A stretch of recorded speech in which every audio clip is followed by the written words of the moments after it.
तक बहुत सारे जिहाद आपने सुने होंगे, लेकिन एक नई परिभाषा 2-3 दिन से आपके सामने आई है, वो है कॉरपोरेट जिहाद।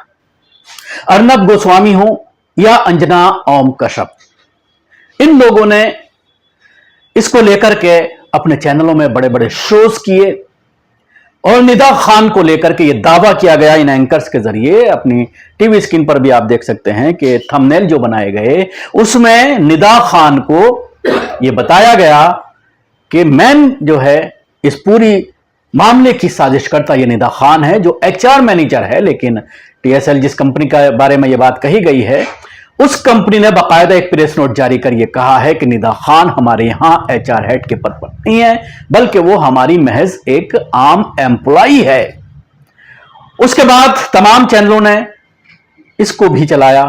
दूसरे टीवी थंबनेल में आप देख सकते हैं कि यह भी बताने की कोशिश की कि निदा खान जो है वो एचआर हेड नहीं है। लेकिन जो मुसलमान के खिलाफ, निदा खान के खिलाफ जो पूरी साजिश की गई वो तो कर दी गई।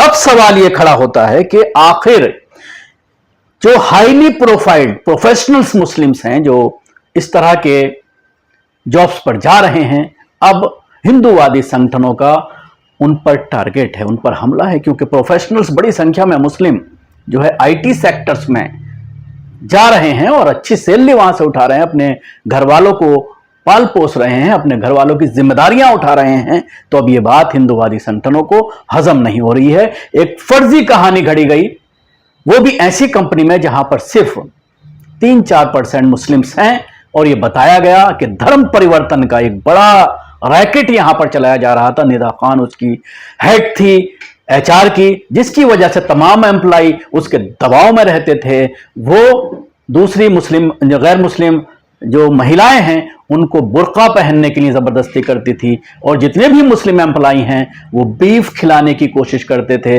लोगों को नमाज पढ़ाने की कोशिश करते थे जबरदस्ती। इस तरह के तमाम आरोप जो है मुस्लिम एम्प्लॉयज पर लगाए गए। यूपीएससी जिहाद और अब कॉरपोरेट जिहाद की तरह हालिया टीटीएस नासिक विवाद भी इसी सुनियोजित साजिश की कड़ी का मालूम होता है, जिसमें कुछ मुस्लिम कर्मचारियों पर जबरन धर्म परिवर्तन, गौ मांस खिलाने, उन्हें प्रार्थना करने के लिए मजबूर करने और यौन उत्पीड़न का आरोप लगाया गया है। लेकिन यह मामला जब जो लोग गिरफ्तार किए गए हैं, जब उनकी पत्नियों से इंडियन एक्सप्रेस के रिपोर्टर ने जाकर के बात की, जो मैन अभियुक्त है इस मामले में, जिसको मैन आरोपी बनाया गया है, उसकी मां के से बात की, तो उसके बाद यह मामला एक लव एंगल का निकला है। जिस लड़के के ऊपर ये तमाम आरोप लगाए गए हैं कि वो लव जिहाद कर रहा था, धर्म परिवर्तन करा रहा था, वो मामला ये निकल करके सामने आया है कि उसकी एक लड़की से दोस्ती थी, गैर मुस्लिम लड़की से, और जब इसमें ब्रेकअप हो गया तो उसके बाद ये तमाम तरह के आरोप जो है उस पर लगा दिए गए। और उसके बाद पुलिस भी जो है इसमें अब आतंकवादी संगठन का हाथ बता रही है, विदेशी ताकतों का हाथ बताया जा रहा है महाराष्ट्र पुलिस के जरिए। लेकिन जो जो आरोप लगाए गए हैं, उन आरोपों को आप अगर बारीकी से देखते हैं तो पूरी तरह से ये जो थ्योरी है हिंदू एम्प्लॉयज की और हिंदूवादी संगठनों की, और उसके साथ ही अब पुलिस भी उस थ्योरी पर मोहर लगाती हुई नजर आ रही है, तो ये तमाम चीजें फर्जी साबित होते हैं। सबसे पहली बात, यह आरोप लगाया गया कि जबरदस्ती नमाज पढ़ाई जाती थी। अब सवाल यह खड़ा होता है कि क्या बिना नमाज याद हुए, बिना जो नमाज का तरीका है उसको जाने हुए, कोई किसी शख्स से जबरदस्ती नमाज पढ़वा सकता है? वो भी ऐसी जगह पर जो पूरा हाई सिक्योरिटी जोन है, तमाम जगह सीसीटीवी कैमरे लगे हुए हैं, पंचिंग मशीनें लगी हुई हैं, हर किसी की इन और आउट जो है वो मशीनों में रिकॉर्ड होता है, और उसी के आधार पर सैलरीज बनती हैं। तमाम एम्प्लॉइज पर निगाह रखी जाती है कि कौन कब आया और कौन कब गया, कितनी देर के लिए ऑफिस से बाहर गया, लंच टाइम में कितनी देर बाहर रहा। तो इस तरह की जो बड़ी कंपनी है पूरा डाटा अपने जो एम्प्लॉइज हैं उनका रखती हैं। लेकिन उसके बावजूद ये आरोप लगाया गया, दूसरा आरोप लगाया गया कि बीफ खिलाया जाता है जबरदस्ती। अब सवाल यह खड़ा होता है कि महाराष्ट्र में भारतीय जनता पार्टी की सरकार है, तो क्या वहां पर बीफ मिल रहा है? अगर बीफ से मुराद भैंस का गोश्त है, एक दफा मान भी लिया जाए, अगर आप कहें कि हमारा बीफ से मुराद गाय का गोश्त नहीं है बल्कि हम बात कर रहे हैं भैंस के गोश्त की, तो यह थ्योरी भी यह साबित करती है कि क्या जबरदस्ती कोई मुस्लिम जो है वो भैंस का गोश्त जो है उसको परोसेगा, जबरदस्ती उसको गोश्त खिलाएगा। आखिर ऐसी बात करने की कोशिश कोई क्यों करेगा। दूसरी बात, यह आरोप लगाया गया कि निदा खान, जो जिसको एचआर हेड बताया गया था, जो अब पूरी तरह से उसको खारिज कर दिया गया है कंपनी के जरिए, कि निदा खान जबरदस्ती बुर्का पहनाती है हिंदू एम्प्लॉइज को। तो सवाल यह खड़ा होता है, क्या निदा खान खुद बुर्कापोश खातून है? क्या वो खुद बुर्का पहनती है? हरगिज नहीं। आप टीवी स्क्रीन पर उसका फोटो देखिए, बुर्का नहीं पहनती है वो। लेकिन उसके ऊपर यह आरोप लगाया गया कि अपने सहयोगियों को, अपने जो उसके मातहत हैं, क्योंकि वो एचआर की हेड है, इसलिए जबरदस्ती करती है हिंदू लड़कियों पर कि आप बुर्का पहनो। तो यह भी आरोप पूरी तरह से फर्जी साबित होता हुआ नजर आता है। इसके अलावा सीसीटीवी कैमरे लगे हुए हैं, आप चेक कर लीजिए।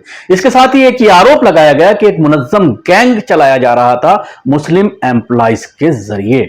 सवाल यही खड़ा होता है दोबारा से कि क्या इतनी बड़ी कंपनी जो पूरी तरह से निगाह रखती है, कैमरेज लगे हुए हैं पूरे फ्लोर के अंदर, पूरे जगह पर, एंट्री पॉइंट पर, हर जगह पर कैमरे लगे हुए हैं, तो क्या ऐसे में कोई मुनज्जम गैंग चला सकता है? इसके साथ ही आरोप भी लगाया गया कि जाकिर नाइक से प्रभावित थे ये तमाम नौजवान, और उसके साथ ही विदेशी जो है तंजीमों से ये जुड़े हुए हैं, विदेशी आतंकवादी संगठनों से ये जुड़े हुए हैं, ये बात भी कही गई। लेकिन इसके साथ ही मैं आपको एक चीज और बताना चाहूंगा। इलाहाबाद हाईकोर्ट ने अभी पिछले दिनों फर्जी लव जिहाद के मामलों में या धर्म परिवर्तन के मामलों में एफआईआर पेश की हैं, मामले खत्म किए, और यह कहा है कि कोई भी सबूत इस तरह के केसेस में पुलिस पेश करने में नाकाम रही। लेकिन सवाल यह खड़ा होता है कि जिस तरह से जो मैन कल्प्रिट है, उसकी मां का यह कहना है कि वो अकेला हमारे घर का खर्चा चलाने वाला, फैमिली का खर्चा चलाने वाला वो इकलौता नौजवान था, अब उसको जेल में डाल दिया गया है, हम अपना गुजारा भत्ता कैसे करेंगे? ये एक बड़ी समस्या हमारी फैमिली, हमारे परिवार के सामने